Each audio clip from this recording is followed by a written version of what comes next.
নজিরবিহীন অব্যবস্থাপনা ঢাকা উত্তর সিটির পশুর হাটগুলোতে। ইজারা চূড়ান্ত হওয়ার আগেই অনেক হাটে উঠে গেছে কোরবানির পশু। বিক্রি শুরু হলেও নেই নিরাপত্তা। পানি ও আলোর ব্যবস্থা না থাকায় দুর্ভোগে বিক্রেতারা। এ নিয়ে আরও জানাতে রাজধানীর তেজগাঁও পশুর হাট থেকে আমাদের সাথে যোগ দিচ্ছেন সহকর্মী তানভীর আহমেদ। তানভীর, হাট তো 6 দিন বসার কথা, কিন্তু সেটা কি ইজারাদাররা মানছেন? জি, আপনাকে ধন্যবাদ। সিটি কর্পোরেশন থেকে জানিয়ে দিয়েছে যে এবার কোরবানির পশুর হাটগুলো আসলে সর্বোচ্চ 6 দিন তারা পরিচালনা করতে পারবে। তো আমরা রাজধানীর তেজগাঁও পলিটেকনিক্যাল ইনস্টিটিউটের যে মাঠ, সেই মাঠে কিন্তু একটি গরুর হাট বসেছে, যেটি প্রতি বছরই বসে থাকে, এবং সেই হাটের যারা ইজারাদার এবং ইজারাদারদের সহকারী, তাদের সঙ্গে আমরা কথা বলেছি এবং তারা যেটি জানিয়েছেন যে তারা সিটি কর্পোরেশনের যে আদেশ,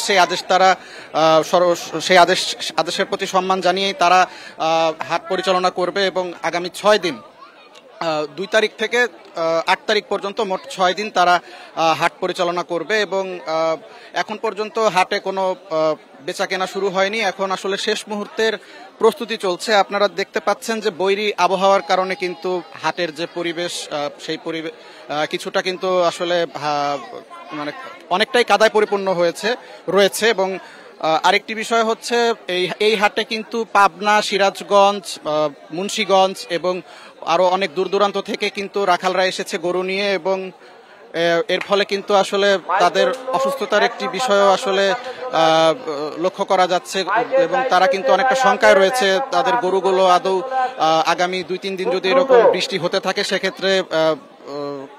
সেক্ষেত্রে কি হবে এই নিয়ে আসলে অনেকেই শঙ্কায় রয়েছে।